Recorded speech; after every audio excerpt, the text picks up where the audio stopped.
Live from Kakariko Village.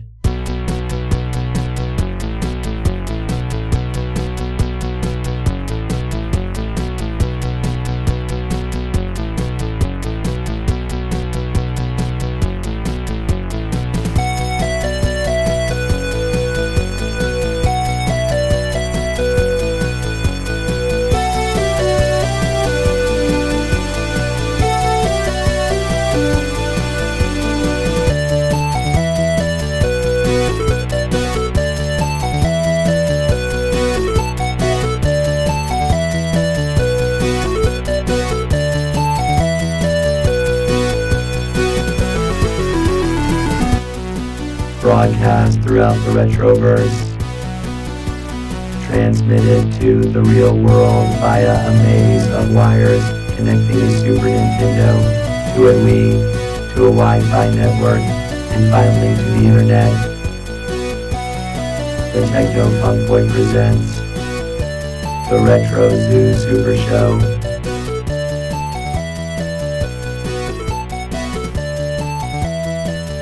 Now here are your hosts, Kai and Steven.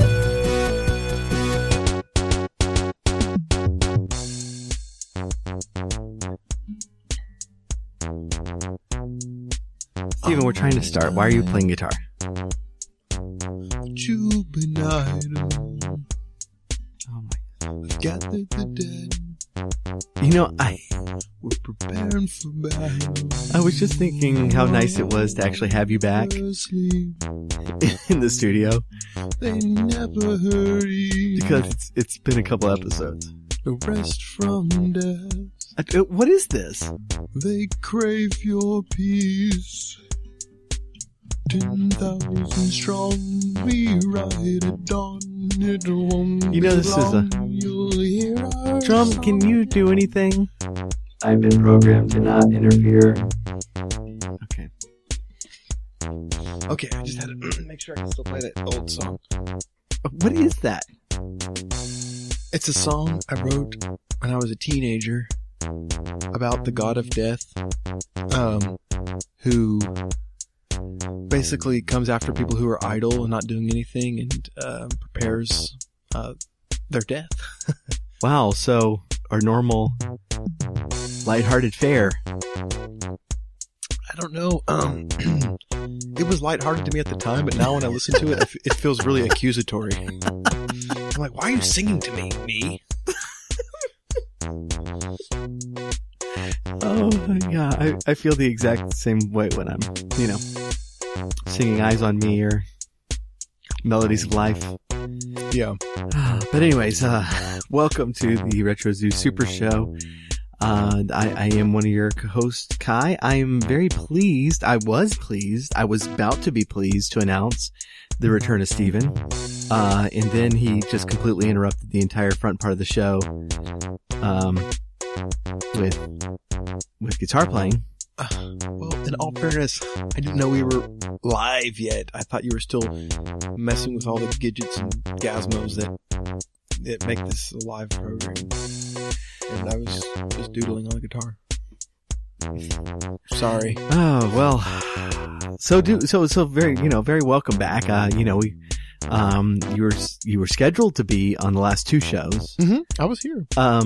You were here briefly for each one. Well, you didn't give me that much airtime, so. you were during airtime. The first one you left because I told you that we had an interview and you decided to run errands. Well, and I also had some brownies in the oven that I forgot about, and so it wasn't just one thing. It was a busy day, and the guy was very interesting, and I just, I didn't want to get in the way. I felt like I would be getting in the way.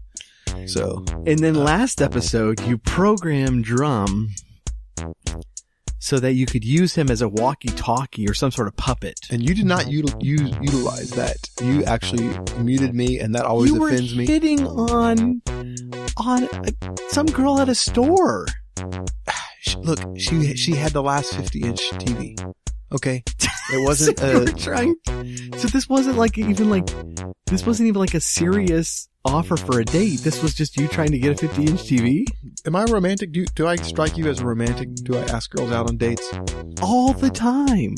It's usually for an ulterior motive, though, like getting the 50-inch TV or even sitting in their living room to watch their 50-inch TV. Wow.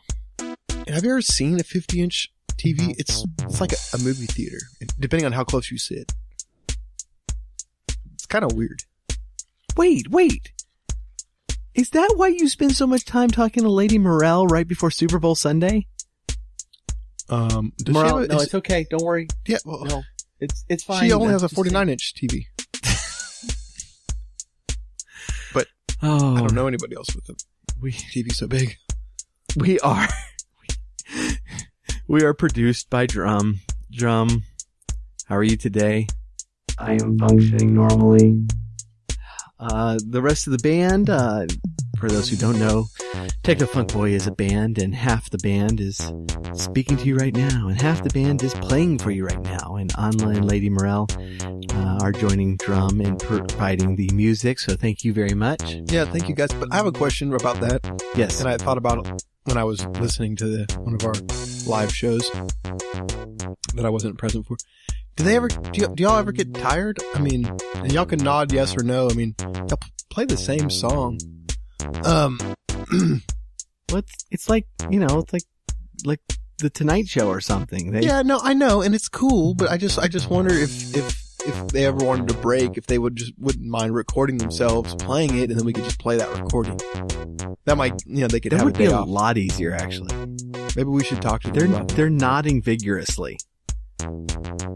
But then we wouldn't have their presence in the studio.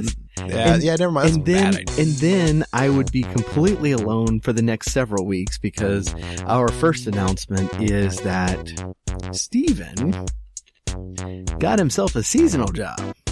Oh, baby, gotta roll in the money. And he scheduled it during broadcast. I didn't schedule it. They scheduled me.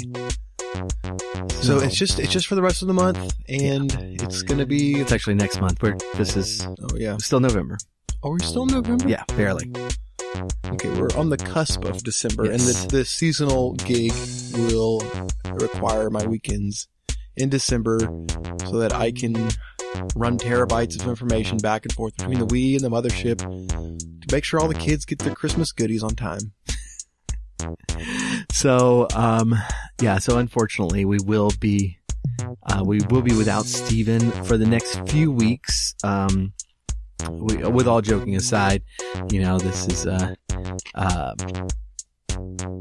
we will definitely miss you, but, totally understand the Christmas rush demands your presence. Hey, but you know what, Kai? I'm going to miss you guys too, and even though I'll be working, I always listen to the show, even when I'm not present or whatever. And yes, and send me detailed notes about why are you trying to reprogram Drum? I will. Why aren't you letting Drum be himself? I'll try to give you a heads up in the future. But I was thinking though, since I will be gone for the next 3 weeks, maybe we could do a best of Steven. And no, you could that could be one of the episodes, so I could hear myself talk all the time. We're only on episode 14. That's like show notes at technofunkboy.com/14. That's 14. But you've missed like half of those. So. Have I? Yeah. Well, if we did, okay. I think you've missed of the main series, not counting, of course, the Autumn Jam, because that was a different sort of thing. But or was a different sort of thing. Of the main series, I think you've missed 5 out of 14. I think I was kind of uninvited from a couple of those, though. In all fairness. Well, you were actually present, during the 2 episodes, the Castlevania episodes. But yes, you were not. Your seat was occupied by me, and my seat was occupied by Dan. And I was on the couch. Right. And y'all kept yelling at me, making fun of me. A little bit. But it's okay. I'm here now, and I'm gonna miss the show already. Yeah. But I'll be back. Well, rest assured, though, we we do have actually an exciting month planned. I do believe that we are going to have one really cool guest coming up very soon, hopefully even next week, possibly in a couple of weeks, but here soon. I am working on trying to get another guest to do some interviews on some interesting topics, and so as we get confirmation on those, we'll let you know. But in the meantime, we are going to do the first of a series of 2 episodes. The second one will be with our quasi-confirmed special guest that we'll hopefully have on next week on speedrunning. And so I'm really excited that Steven gets to be here for the first part in this, because Steven, you tortured me with StarCraft talk. And now it's revenge time. Oh, baby. Sweet revenge. Revenge is a dish best served cold. So Yes. serve it to me cold. Okay. But first of all, let's dive into a little bit of news. So for our news segment today, we are joined by our reporter in the field, Rangel Robinson. Rangel, can you hear me okay?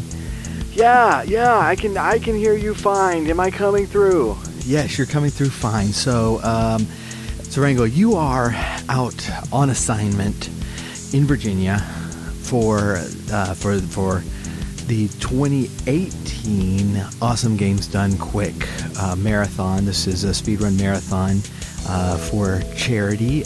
This is they're benefiting the Prevent Cancer Foundation. This is an event that's run every year. Yeah, that's right. And so you are there now. Right, yes. And this is for AGDQ 2018. Yes, And it's November of 2017. that's right. Okay, they normally hold this event in January. Did you get this confused again with like an Awesome Games Done Eventually or something? No, and in fact, I was really embarrassed about what happened last time. That I got the dates and the location for SGDQ wrong, and so I came up here early this year, and I made sure I had the right place so that I would be ready as soon as even the first speedrunners arrive. Then I will be here to do interviews. You're over a month early. That's right. Okay, that's a little. Are you just gonna stay there? I mean, has any speedrunners arrived? No, they're having another kind of convention here. It's it looks like it's some sort of motivational speaker convention. It's all very uplifting. I'm actually really glad I came. I was feeling a little bit down, honestly, about my last assignment, and so this is the shot in the arm I needed. And so I'm here. I'm asking every day if any of the speedrunners have arrived. So and I don't want to bring you down. I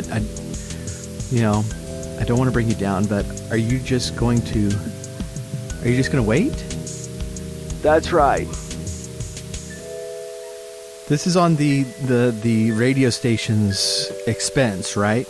Right. Yes, I put everything on expense on my reports, and I'm sending them in weekly, just so that y'all know exactly what I'm doing. I'm not having more than 1 beer per meal. A lot of times I use my breakfast beer for dinner, though, so I'll have 2 then. But I'm not having one again for breakfast. That way I don't exceed 1 beer per meal, and that way I'm saving you a lot of money. I don't see how you're saving me money. Saving us money. You're gonna stay in a hotel for a month and a half. Well, I'm trying. I'm not I'm not doing any pay-per-view or anything like that. Don't worry. I mean, I didn't get a very big room. It's actually a little small. No, that's not the point. You can't just stay there for that's, you know. Weird. I just honestly, I'm struggling to explain why this is not appropriate if it's not, you know, plain to you that it's not appropriate. Well, I didn't want to miss it again. I know I disappointed you, Kai, last time, and I just don't want to again. Okay. I tell you what, we have a really good show, so we're just gonna move on from that. Okay, so this is going to be kind of a speed running 101. Okay, should we start the timer now? Like speed run? No, we're not through the speed episode? running through the speed running. I think we should speed run through the episode. Like to see if we can get the best time. Maybe we shouldn't have just jabbered on for 10 minutes then. maybe this idea should have been earlier. Well, consider the speed running episode to start now. After the news. Okay. Now. Go. Steven, what do you know about speed running? That you play old retro games as fast as you can, and you try to beat a time that somebody else previously set, and you can either use hacks to get to certain places, or you have to play it like by the book, and you can't use any kind of hacks, and you just have to play it all the way through. But that's really hard to do, and there's so many different variables that you can't imagine, and it's super complicated, and it blows your mind, and they use charity speedruns, they make a lot of money, and that's all I know. Okay, well, thank you for joining us today. We appreciate it. Show notes are on technofunkboy.com/14. 14. Shoot! 14. No, 14? No, that's actually very good. I'm pretty impressed. So the reason that we're talking about this now is because, probably the biggest speedrunning event of the year is coming up in January. I thought it was in summer. No, that is probably the second biggest speedrun event. So there's two big speedrun events. Well, there's several big ones. These are the two. Unless there's just one that's staring me in the face that I don't know about. The two Games Done Quick marathons are the big ones. Okay. Now, Awesome Games Done Quick is the original. It's in January, and it is the big one. Okay. Summer Games Done Quick is very, very big. But it's not quite as huge. So I don't have any sports analogies to compare this to because I just don't know that much about sports, but it's like, like football and basketball? Probably. Like football's probably a little bit bigger than basketball, but basketball's still pretty big. Yeah, that's good. And so, not to denigrate Summer Games Done Quick or any of the other marathons. It's just Awesome Games Done Quick is the biggest of the year. So what's the date for Awesome Games Done Quick? That is going to be January. Listen up, folks. Here we go. Here's January the 7th. It's going to start. January 7th. And it's going to run through the 14th. Through the 14th. Now, is this 24 hours a day live stream games? Absolutely. How do our viewers find this? Like, is it on Twitch? On Twitch. So, okay. So if you tune into Twitch at any point during this stream, and it runs 24 hours a day for 7 days, it will be on the featured list on Twitch. And so it's very easy to find. The schedule is at gamesdonequick.com. And I encourage people to look at the schedule, and we're going to get more into that particular aspect of it in part 2 of this episode. But into the schedule? Into the schedule, well, into AGDQ particularly. Okay. And how to watch it and what to look for in AGDQ. So our goal today is maybe just to kind of do a summary and talk about what they are. Yeah, exactly. Because I don't really know, and I feel like I kind of need some more explanations. And you have a really good handle on it, but a lot of times, even when I talk to retro game fans online, they're unfamiliar with speedrunning. And certainly it doesn't appeal to everybody, but, especially retro game fans, I think speedrunning, a love for speedrunning is somewhat akin to love for retro games. Speedrunning is definitely not just for retro games. In fact, I think it's pretty safe to say that the number one speedrun being trained right now is Super Mario Odyssey. Every time I go on Twitch, all the people that I follow are doing Odyssey, and that's a brand new game. But the famous speedruns are on retro games.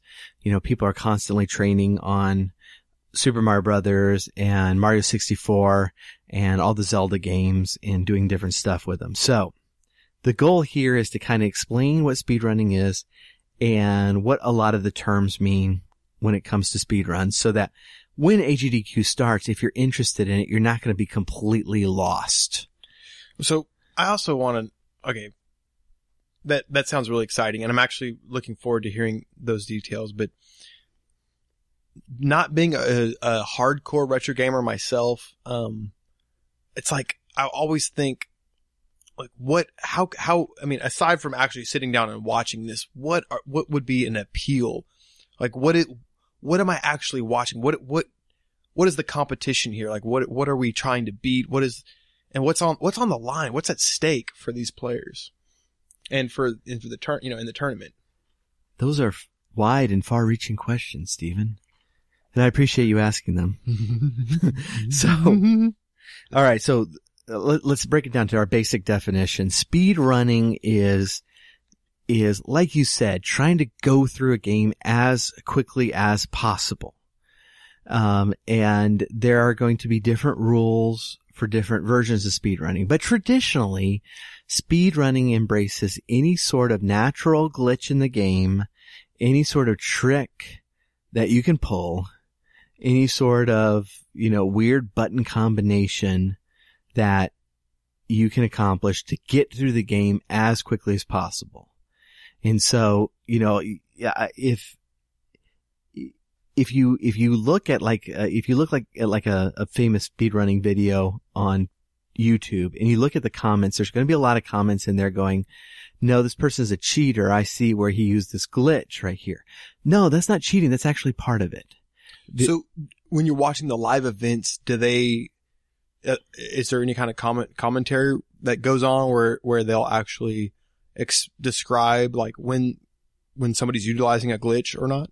Yeah. And that's actually why AGDQ is so important for newcomers to speedrunning.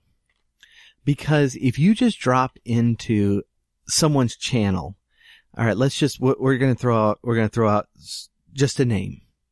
You go to Twitch and you go to Darbian's channel. Now, Darbian has the world record for Super Mario Brothers. And to get that record, he's just running that game over and over and over again. Now, he's not explaining what he's doing every single time. But when they get on AGDQ, what they do is they have someone running the game, and then they have the couch, which is just people who normally know the game that's being run and how to run it. And so the person who's running and also the couch will give commentary about what's going on. And kind of the assumption at AGDQ and SGDQ and all these other marathons and events is that the audience does not know what they're doing.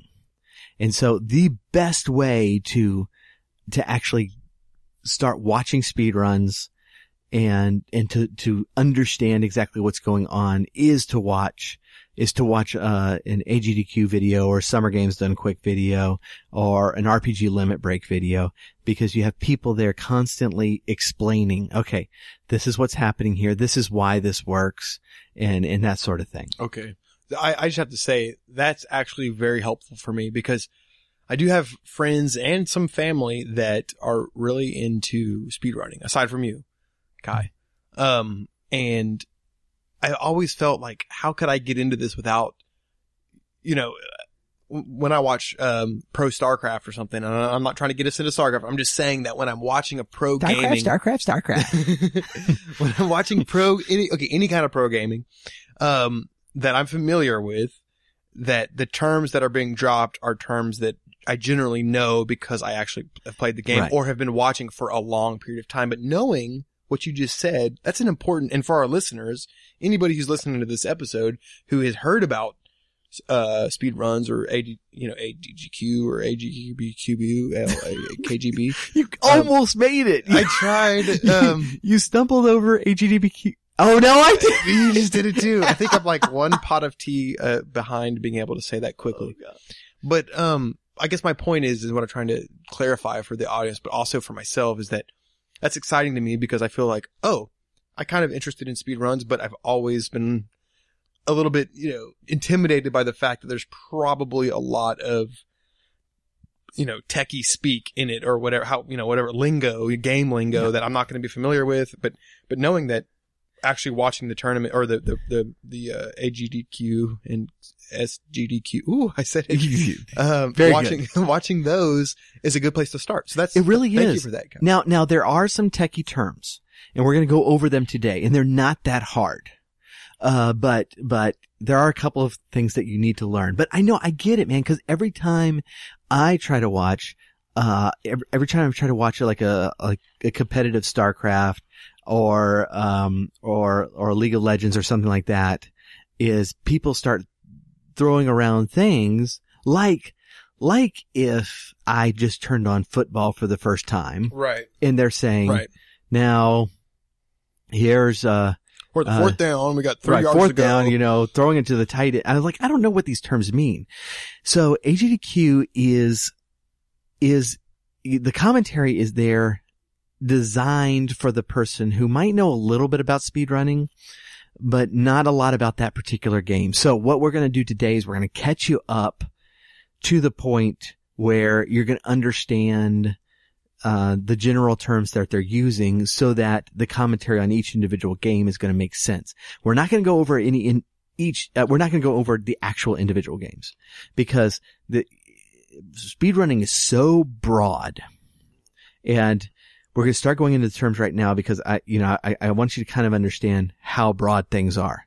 So it's not just that you speedrun a game. All right. There's a record. There's several records for each game depending on how you play it. So the first way to play it is our first term. And this is really important to know. And any percent. And any percent contrast with 100%. All right. So 100% is the easier way the one to explain. 100% is that you've played 100% of the game. Now, I just said we're not going to talk about individual games, but let's do one, cause it's going to be easy to use as an explanation tool. Super Mario Brothers. All right. We've all played Super Mario Brothers, right? Right. Yes. Okay. Right. So, of course. How do you play 100% of Super Mario Brothers? Well, you start off in World 1-1. You don't use any warps, and then you go and beat Bowser in 8-4. Okay. So you've played 100% of the game. You don't take any. Okay. Even if the game allows you to skip. Right. You don't take those skips. Yeah, exactly. Okay. So, Super Mario Brothers 3. There are a lot of individual levels in Mario 3 that even if you don't warp, then you can still skip those individual levels. But 100% is that you'd beat every level. And so that's kind of 100% is that they've set the parameters that you have gone through the entire game. You've either beaten all the bosses, you've collected all the items, you've beaten every level, whatever the case may be. So an any percent is you have beaten any percentage of the game as long as you've as long as you've gotten to the end credits. And so in Super Mario Brothers, you can take the warps, you can use glitches, you can, there's not really any way to skip levels besides warps, but if there's a way to skip levels, you can. You don't have to beat every level, you just have to get to the end credits. That's an any percent. And so when you see any percent, that's what they're doing. They're not necessarily going to go to every level. They're not going to beat perhaps every boss. They're not going to uncover every secret. So they're going to get to the end credits. It seems like, just from what you're saying, and correct me if I'm wrong, the any percent versus the 100%, any percent is probably watched more frequently or has a higher popularity level because it probably runs faster and is sleeker than somebody beating the 100% of the game. Usually yes, but it also depends on the game. Okay, so some games maybe tend towards 100%ers and versus any percenters? Well, I'll say, when it comes to marathons, some any percents are just so fast that they're not worth putting up for a marathon. Okay. Because if you have 10 minutes of setup time, where, you've got to unhook the previous console that was just used for the run before it, and then you've got to set up like a Nintendo to do Super Mario Brothers. You put in the cartridge. Blow the cartridge first. Blow on the cartridge first. Make sure everything's working. Do a countdown, then start the game. And the any percent of Mario Brothers is less than 5 minutes. Are you serious? Yes. And so... Wait, how do they do that? I mean, without getting into too much detail, it's only 5 minutes, so you can obviously tell me. There's a glitch that leads you to the Bowser? No, it's World 1-1, World 1-2 that then warp to World 4, World 4-1, World 4-2, warp to World 8, then play the entirety of 8. It only takes 5 minutes? Yeah. If you run the whole way, it takes 5 minutes. There are a few glitches that are pretty interesting in Super Mario Brothers, that they can shave some time off that, but by and large, that's it. And so they're not normally going to do that in a marathon setting. What they might do though is 100% run of Super Mario Brothers, which I didn't look up the times on this, but would tend more to, to a 30-minute run. Because it's just not worthwhile to set up a console. Take 10 minutes to set up a console to run, a 4-minute game. Right. Especially if you can do it. Right. Probably look up the video on YouTube. Yeah, exactly. And so, but stuff like that, but there's also, 100% of some role-playing games, might take up an entire day. And you don't want to do that either. So the any percent categories in those are going to be much more popular. Okay. For marathons and also for videos, but okay. So it really depends on the game. One of the most run and most watched speedrun is Mario 64. And, there are plenty of people running 100% and any percent on that game, and a lot of people watching both. And so, it really does depend on the game. And just the particularities of that particular game. You might see some additional instruction besides any percent or 100%. So I'm looking through the schedule right now, and you might see, any percent no warps on like a Mario Brothers 3. Well, that means you have to go through every world. You can't warp to World 8, but you can skip levels. Okay. Any percent, Metroid, all bosses warpless. So you have to defeat all the bosses. You don't necessarily have to pick up every missile, but you do have to beat all the bosses. Okay. Let's see some other ones. No major glitches. There are some glitches that absolutely break games. There's one really famous one for Super Mario World, where if you pick up Koopa shells at particular locations, move them to another locations, and throw them in other locations, you actually rewrite the RAM on the cartridge to warp you to the end credits. And so that's a major glitch. That was probably like super awesome the first time it was done, like at a speed run. Everybody's like, "Whoa, Oh, look at this yeah, dude." that- And then like the next year, everybody's like, "Yeah, that's really cheating. You can't do that. You just wasted that entire setup." No, they'll have categories for that. And when they first did it, when a human first did it, you know, the computers know about these glitches and can do these glitches for us. And that's called a tool assisted speedrun or a TAS. When you program a computer to do the run for you, and that way you get, you know, frame perfect inputs on everything. You know, the computer can do that. We've known about that for a very long time. But when a human did it for the first time, no one thought that was possible until he did it. And now a lot of people do it, but it also makes for not a great marathon. It's very impressive, but it's also very short, you know? And so if you do Mario World, you want to do a longer speed run. I have like a million questions related to that, but I think we should keep going. Okay. Like on Mario World? Like on the fact that, like on the tool assisted speed runs, but also on, like, how did they know that glitch was even there in the first place? Like who? Oh, like, dang, like dude. Okay, so nobody actually ran it because only a computer could run it at first, as you said. So then, but how did they even identify that was a possibility? Well, I mean, am I too far from the mic? Sorry, that was a tech question. I'm feeling all techie, so I sort of wanted to ask so like studio questions. so professional. It's like you've forgotten how to podcast. It's been so long. So, you know, there's a lot of people in the speedrunning community who have taken the code apart and really just dug into it and figured everything out. This is an area that I don't understand. But they figured out that you can really mess with the memory on these games by doing certain things. And then it's just, you know, backwards engineering it.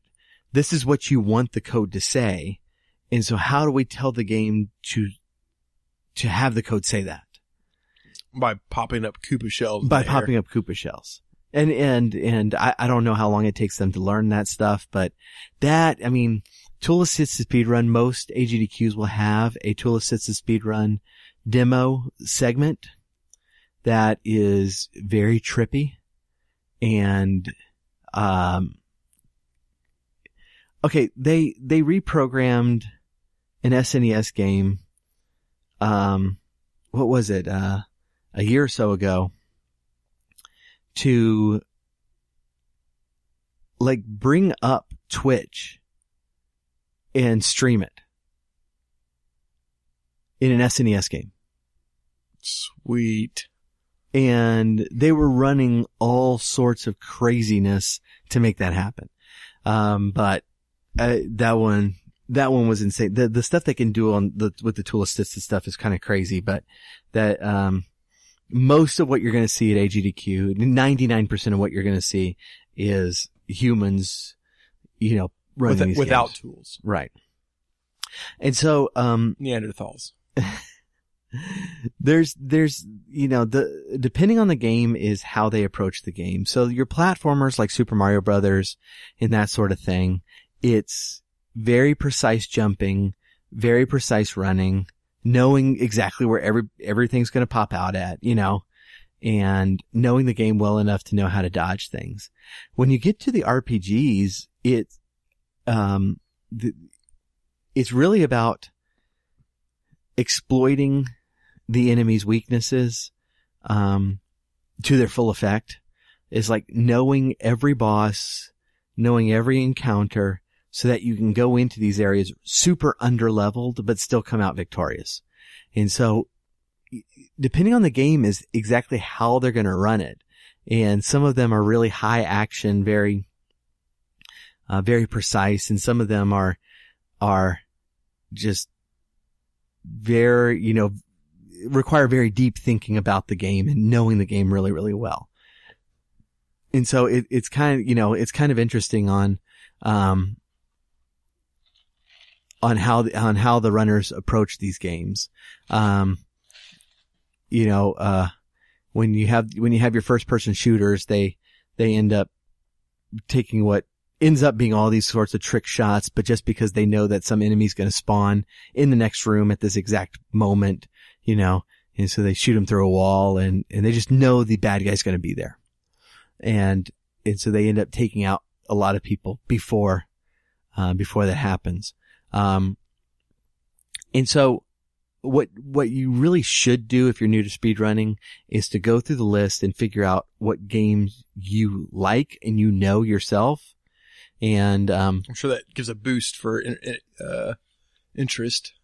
Right, yeah, exactly, yeah. And just watch what they're doing and remember how you did it and going, oh goodness. Watch the hours and days and months that you toiled over a game be completed in a matter of minutes. Right, yeah, exactly. That doesn't make you feel good though, probably. Or I guess it's all inspiring. Well, yeah, and that's one thing to note about the speedrun community is because now in AGDQ there's a lot of races. And so they'll have, what's that? Racism or races? Okay. There might be racism. Not much of it, appears on screen. In the retroverse, not in real life. There's a lot of races in AGDQ and where, multiple people will start the same game at the same time and see who finishes first. But because the fact of the matter is most of the time in speedrunning, you're racing against the clock and not directly another person. The speedrunning community is very, very supportive of one another. And there's not a lot of hurt feelings there. Are you playing on your phone? No, I'm getting an unwanted, sorry. Just pretend like that didn't happen. This would actually be a good time to take a break so that Steven can answer his text. No, was it at least that girl from the other? Never mind. We're going to go to the break. He comes in the night, seemingly out of nowhere, a blur of yellow whose only mission is justice. His name is already legend, but the reality doesn't quite line up with the myth, and we're about to find out exactly how wrong we've been about him. He is the Yellow Canary.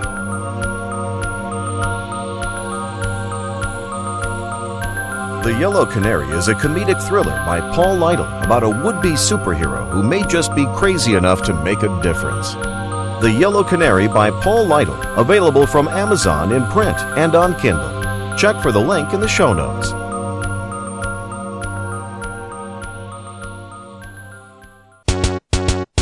We're back. Okay. All right. Welcome back. We were talking a little bit about speedrunning. And with the upcoming AGDQ event in early January. Just if you're just joining us, I'm not sure how that happened, and with the podcast, you're just jumping ahead of yourself, which is weird. But weirdo. We're kind of going over a few things to know when you're going into a speedrun.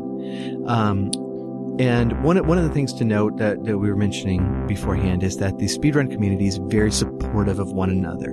There's not a lot of hurt feelings. If someone breaks a record, there's pretty much everybody's happy about that. Except for the guy that the record was broken. No, I mean, and he's taken out and thrown into the abyss. Well, yeah, that's true. But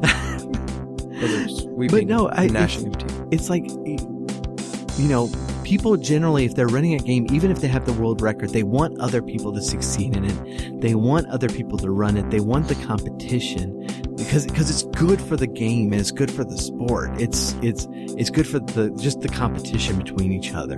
And so they thrive on that. And so there's no trash talking in these events or anything, and you're going to see that kind of positive attitude throughout, which is something I really like. The people who sit on the couch are normally the other speedrunners of that same game. but they're going to be very supportive of the person who's running it, not wishing them harm or anything along the way. Is there some kind of code or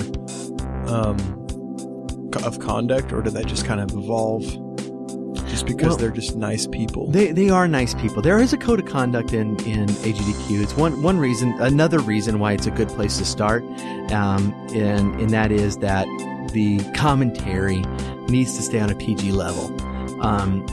There are some speedrunners who have adult channels, and they cuss quite a bit. And so if your parents out there and you saw somebody at AGDQ and your kid liked that person, please check out their channel before letting your children watch it. Some of the channels are clean, but some of them are not. But AGDQ, the goal is commentary at a PG level, and it's a really good entry point because of that as well. Yeah, I've run into that recently, like watching some pro matches and then going and watching the streamer or watching some other tournaments where there wasn't a PG level. And I've got kids, or I don't have kids, but I've got little Koopas around the house, and sometimes you have Koopas at the house. They wander through, and I just feed them. But anyway, they're sensitive to cussing, is what I was going to say. So I always feel kind of guilty about playing like this. I have so many questions about that, and we don't have time. This is not my topic here. This is your topic, and we're talking about speedrunning. And I just wanted to emphasize that that's also another level of excitement. This is a PG level event, so all of our listeners who are older and who are like, have this as a pastime, maybe retro gaming as a pastime, and want to start getting into speedrunnings. Hey, another bonus. Yeah, exactly. You can play it in the background and not have to worry about your kids, Right. Gamers, I don't know what it is. Gamers have like the worst mouths. At least like in Counter-Strike Go. And I've noticed it, a lot of it depends on the type of games they play too. Yeah, that's actually totally right. I was like, when I watch, and I look, and y'all can email me the exceptions to both of these rules, and I know them, okay? But when I watch my RPG players, like their channels are generally very clean, and then I watch my platformers, and they're just wearing like they're sailors swearing like crazy. I have a hypothesis for that.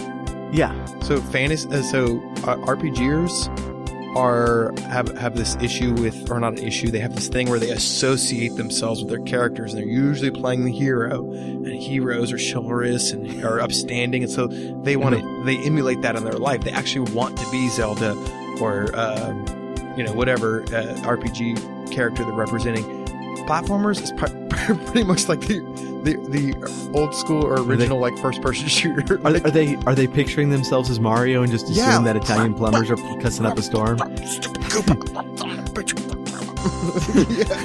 I can just imagine. I mean, it's like first person shooters before first person shooters.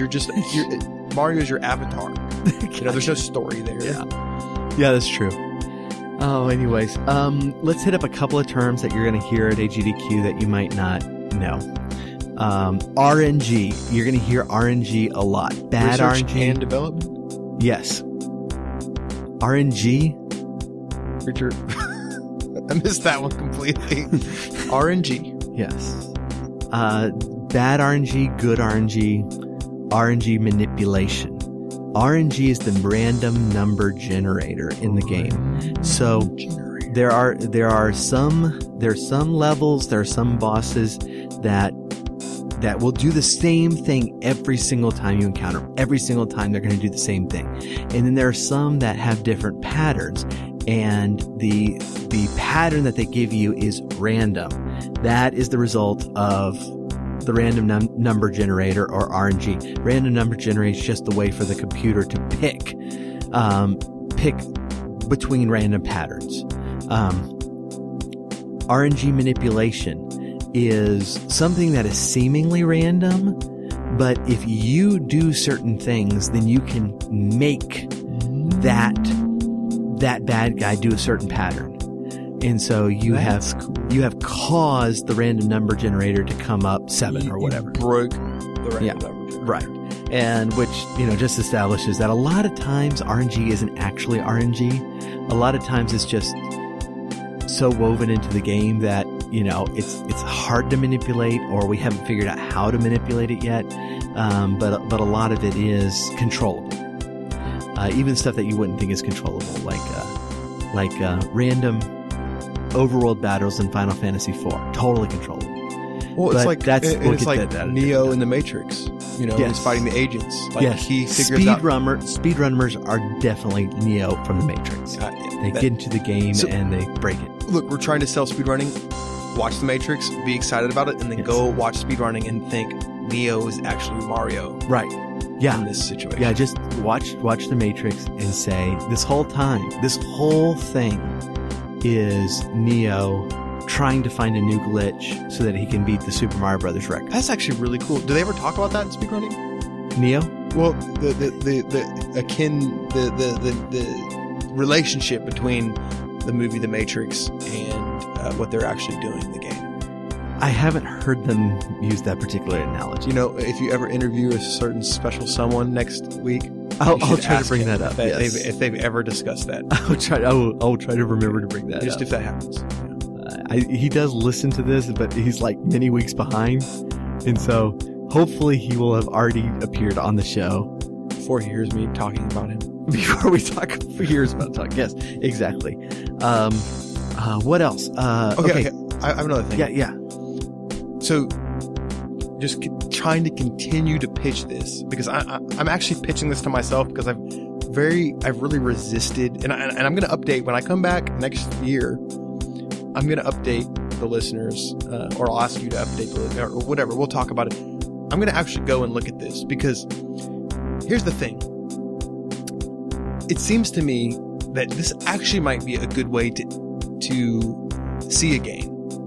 Instead of, downloading the emulator or, pulling the old Nintendo out of the closet and getting the game that all these games. I mean, watching a speedrun of a game is going to show you a lot of the topography or whatever, like how the game works, the mechanics of the game, what is going on. So it also seems like that might be an advantage to a newcomer to speedruns, would be to actually watch it, learn about the games, see these games. So even if you've never seen the game, I mean, obviously it's a hook to get into a game that you've already played previously. Yeah. But for certain people who might not have ever played a lot of these games, or only briefly played some of them, then actually just saying, I want to watch, I want to see what it looks like to beat Super Mario Brothers or Contra or, any other Metroid or whatever. I want to see all the bosses get beat. You can watch on Twitch or on YouTube, like old versions of SGDQ, or you can watch it live and know that there's the potential for records to be set and people to be dethroned, or, charity money to be raised. So that seems like an additional appeal that actually, now that I'm talking about it out loud, trying to sell people, I'm kind of selling myself. Like, I'm actually looking forward to at some point sitting down, hopefully with some, people who know a little bit more about speedrunning than I do, and watching some speedruns of some games that I've never actually played all the way through, just so I can, partly out of curiosity, to see the games played through. Yeah. Yeah. No, I of course started off with the games I knew. And, I got my first speedrun is actually one I'm going to suggest later. I won't go into it that much, but it was a game I'd played before, and the next one I watched was a game I'd played before, and I kept going, and I eventually started branching out and was like, well, I've seen all the Mario speedruns that I've played. What's this Mario Galaxy and what's Mario Sunshine? So now I'm actually playing Mario Galaxy because I watched the speedrun of it, and I'm like, this is fascinating. This is a really cool looking game. And so I actually got into the game because of the speedrun. Yeah. But I've now watched, a lot of different speedruns of games that I'll never play, and very much enjoyed them. A couple more phrases that you're going to run across. Frame perfect and pixel perfect. Now speedrunners overuse these terms quite a bit, and they don't always mean exactly what they claim they're meaning, but frame perfect, like a frame perfect trick, is something where you have to hit a button at the exact frame. Otherwise it's not going to work. And so, on Nintendo, there are 30 frames a second. And so you have to hit that button in a 1/30th of a second time period.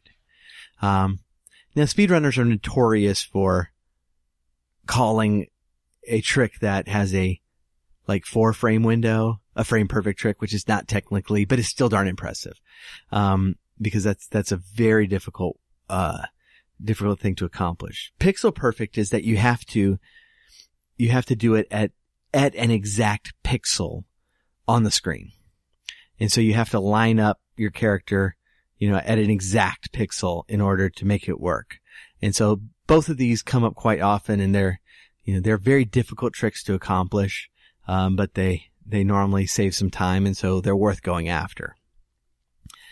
The other one that you're going to hear a lot, in past AGDQs and SGDQs that is not going to be in this one is, donations towards saving the animals or killing the animals. And it's always been a famous donation incentive where you basically donate to one or the other, because at the end of Super Metroid, as you're running out of the planet to escape, you've already beaten the last boss, but there's a secret area that if you know how to get to, it's very easy to get to, but you have to know it's there, where you go in and you meet these creatures who previously in the game helped you learn different tricks in the game. And so these little creatures had popped up to help teach, like as a tutorial. And they're trapped in this room and you can help them escape. And it's very easy to do. But, it just takes, it takes 30 seconds, something like that. But it slightly changes the ending credits, that you get to see them escape. But, this donation incentive has, in every SGDQ and every AGDQ, one of the last games they play is Super Metroid, and they have this donation incentive. So if Kill the Animals wins, you just leave them there. But if Save the Animals wins, then then the players go down and save them. So if you're looking at videos from past AGDQs, even if you're not watching Super Metroid, you're going to hear them say that. So it's important to know what they're talking about. This I would be totally confused. Yeah, this AGDQ, they're not doing Super Metroid. And I'm surprised by that. A lot of people are surprised by that. They have their reasons, and it's not my job to question them. Or is it? Or is it? You're a podcast host. Now's your chance to lambast them. I have authority. I play guitar. You have a microphone into the retroverse and into the humans world now. So you can actually sway people. Oh, well, it's too late to change that particular one for this year, but maybe for next year. But yeah, Super Metroid is always a fun run. And so, fun run, yes. And so if you watch past videos, and we're going to link a couple in our show notes, just so you get an idea. If you watch past videos, you're going to hear that phrase, even though you might not hear it in January. I'm not sure exactly what they have planned for that, but, I don't know. Hopefully, maybe it will pop up at some point, in some way. So January 7th, that's the big date that our listeners need to keep in mind. January 7th through 14th. Right. On Twitch. And do look at the schedule, because, it is 24 hours a day for 7 full days. You can't watch everything. And so what I do is I print out a schedule. I highlight the stuff that I'm interested in. Sometimes it's at 2:00 in the morning and I'm not going to watch it, but everything is then very quickly posted on YouTube.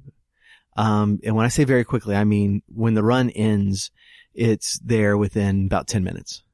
And so everything's posted on YouTube. And so, if something's at 2:00 in the morning and you just can't stay up, that's fine. You can watch it later. All of this will be available later. But it is a lot of fun to watch live.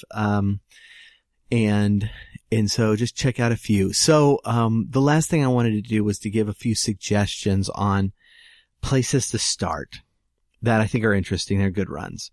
And at technofunkboy.com/14. We will post these videos so you can watch them directly there. But the first one I mentioned, that, my first speedrun was a Legend of Zelda swordless run. And this is the original Zelda game. And what they do is they just don't get the sword at the beginning. And they run through the entire game without a sword. And you can... Swordless. And you cannot beat the game without a sword because you have to have a sword to beat Ganon. But you can actually get to Ganon without a sword. And so, they go through all the levels, they beat all the bad guys, they get the important items, and, they do it without a sword. And it's really interesting the way they have to manipulate the game in order to get that done. One that's always very popular, and is worth watching is the Super Mario 64 run. That's probably consistently the most popular speed run out there with, number of people running it and also viewers. But a good Mario speed run, 64 speed run is a lot of fun to watch. And so we'll post one of those as well. And then I'll have to think that those are the only two that I thought to post. That's some, Well, there's some weird ones too, I guess, from some of our past conversations, and like there's just some really esoteric games, and like I don't know if they're speed runs or they're just like some of the things that happened at SGDQ or AGDQ or whatever, like just some games that what was that game we were talking about with where you're like in a van or something?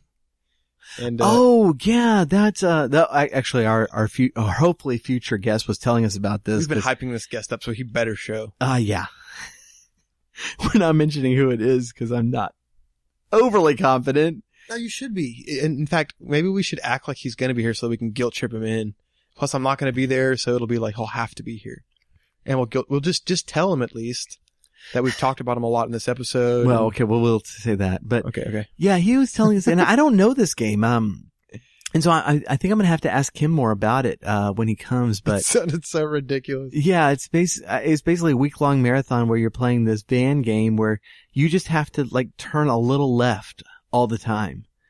And that's it. And so I'm going to have to get more details because I don't know this. It was like how long you could go. Like, right. How long could anybody sit there and just turn this van a little bit to the left or something ridiculous. Anyway, but yeah, it sounds like a lot of fun, and it sounds like there's a lot of variety in these. One phrase I didn't do was iframes. iframes. Not iPhones. No. It's like the iPhone frames for your glasses. So you're going to hear iframes in connection with damage boosting. What damage boosting does is, the best way to explain damage boosting is with Mega Man. Because in Mega Man, if you hit spikes, it's an insta-kill, right? But if you hit another enemy first, then there's a certain amount of time when you're invincible. And so your character's blinking because the character's invincible. And you can actually step on spikes when you're invincible. So you've damage boosted yourself onto the spikes so that, so you're taking intentional damage so that you can do something that's going to save you time. But that invincibility time period is called iframes or invincibility frames. And so that they'll very often use a damage boost to get some invincibility frames to do something that they're not normally able to do. That's pretty cool. Yeah. And so what we'll do is we'll put up a third run from one of the marathons up there, that, I will pick when I'm putting together the show notes. But definitely check out the show notes to see some of these. They're a lot of fun. And I just encourage you to take a look at the schedule. There's countless games being played. Some of them are, they have the estimated times on here, and some of them are as low as 10 minutes. Others of them are several hours. Near the end, Final Fantasy IV is going to be 2.5 hours long. Legend of Zelda Breath of the Wild, they're going to do all main quests. It's going to take about 4 hours. And so there's some longer games, there's some shorter games, there's some platformers, there's some RPGs, there's some first person shooters. There's something for everybody. And they usually do try to clump games together, to make a block. And so, there's usually like a Mega Man block. So they'll do several Mega Man games at once, or a Mario block, or something like that. And you'll see that, it looks like they have a Sonic block this time. So Sweet. lots of stuff to look at next month. We will have a second part to this episode where we're going to delve more into not as much speedrunning itself as much as AGDQ itself. And so try to get into the marathon, the event, and what they're doing and how they're doing it and what it's like. And we are very hopeful to have a special guest for that, who has been there. Oh, you're spoiling spoilers, dude. Somewhere in the vicinity. Yeah. He might know a little bit more than we do. Or yes. than you do, Kai. Yes. I've watched it. I've not been to one of these events, and I would really like to at some point, but I've not been in one. If you are a speedrunner, or if you followed speedruns, and this is a very basic conversation we're talking about, please come back again next week, because if we don't have the guy we're talking about, we're going to guilt trip him so hard that we'll give you information next week about when he will be here. Sounds good. All right. Well, thank you so much, Stephen. We do appreciate it. We wish the best for you in December. Merry Christmas early. Yes. I mean, I'm going to see you. I know, but like, this is kind of a big goodbye. Like, I feel like I'm going on some kind of like military expedition. Yes. Which I've done before. Right. And it's not the case that you've been called away on a top secret mission that you're not allowed to talk about. Yes. And you just have to pretend like you have a job. And then if somebody knows about it, then I'll have to kill them. Right. That's not what's happening at all. It's definitely a seasonal job. Because I'm not even like a special ops guy. No. Yeah. I mean, you've always said you're retired. Yeah. I mean, the fact that you disappear sometimes, that's just because of the seasonal job. And that crusty red crust on my lips, that's red wine. It's not blood from other creatures. On your lips? When you drink a bunch of wine, like you get that red crust on your lips sometimes. Okay, we're going to end that right there because I'm scared to go further. Thank you so much for joining us. Again, show notes with those videos on there, so please do check them out. technofunkboy.com/14. That's the episode 14, just the numbers 1 and 4. Thank you, and I will see you next week. You will see us next year. Bye.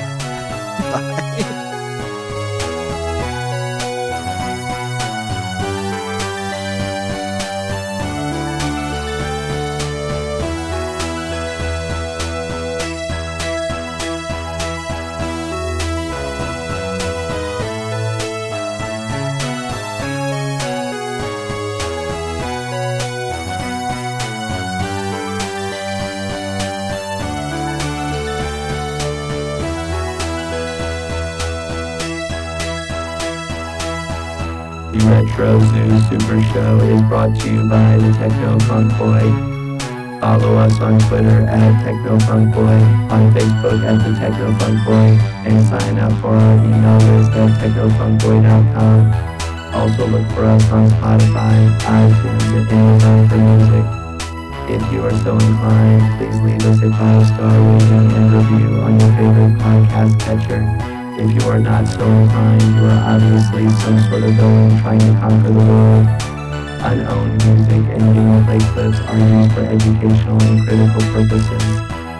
Thank you for listening, keep gaming, and once you have responsibilities that need to be done at this time, then you can game later.